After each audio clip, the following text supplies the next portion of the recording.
یہ مت سمجھنا کہ مردے کو اب کچھ پتہ نہیں چلتا، یہاں تک کہ حدیث میں ہے تمہارے چلنے کے چپلوں کی آواز تک وہ مردہ سنتا ہے، بولنے کی آواز تو چھوڑے، چلنے کی آواز بھی وہ قبر میں سنتا ہے، ہر چیز زندوں کے کانوں سے زیادہ کان اس کے تیز سنائی دیتا ہے اس کو۔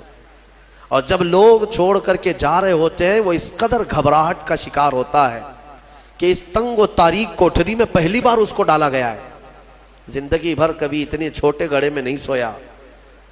ہاں اب حضور پاک صلی اللہ علیہ وسلم نے فرمایا ہے، رشتہ داروں کو بھی کہا ہے کہ دفنانے کے بعد تھوڑی دیر بیٹھ جاؤ قبر کے پاس کہ اس کی گھبراہٹ کم ہو، لیکن کون بیٹھتا کون ہے؟ سب کو اپنی جلدی ہے، عزیز لوگ بھی نہیں بیٹھتے، نکل آتے، بھائی ہوں، باپ ہوں، بیٹے ہوں، سب نکل کر کے آ جاتے ہیں الا ماشاء اللہ۔ لیکن اس اندھیری قبر میں جب لوگ قبرستان سے آ جاتے ہیں، عجیب و غریب آوازیں مردے کو سنائی دینے لگتی ہیں، زمین ہلنے لگتی ہے اور دونوں جانب سے دباتی ہے زمین۔ میرے آقا صلی اللہ علیہ وسلم نے فرمایا ان ضغطۃ القبر حق، قبر کا جھٹکا دینا حق ہے، ہر ایک کے ساتھ ہوگا۔ صحابی رسول سعد بن معاذ کے بارے میں حضور نے فرمایا ان کو قبر دبا رہی تھی۔ قبر سب کو دبائے گی، لیکن کچھ کو ایسے دبائے گی کہ ان کی ہڈی پسلیاں الگ ہو جائیں، اور کچھ کو محبت سے دبائے گی۔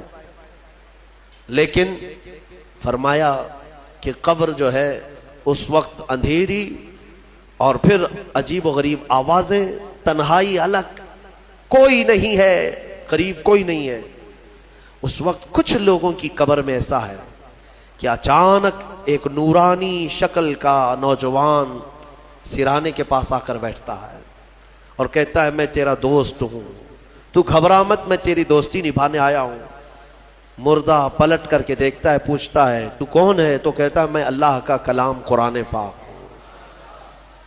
قرآن مقدس رفیق بن کر، انیس بن کر قبر میں آتا ہے۔ میرے عزیزوں، اس قرآن سے محبت کرو، اس قرآن سے محبت کرو۔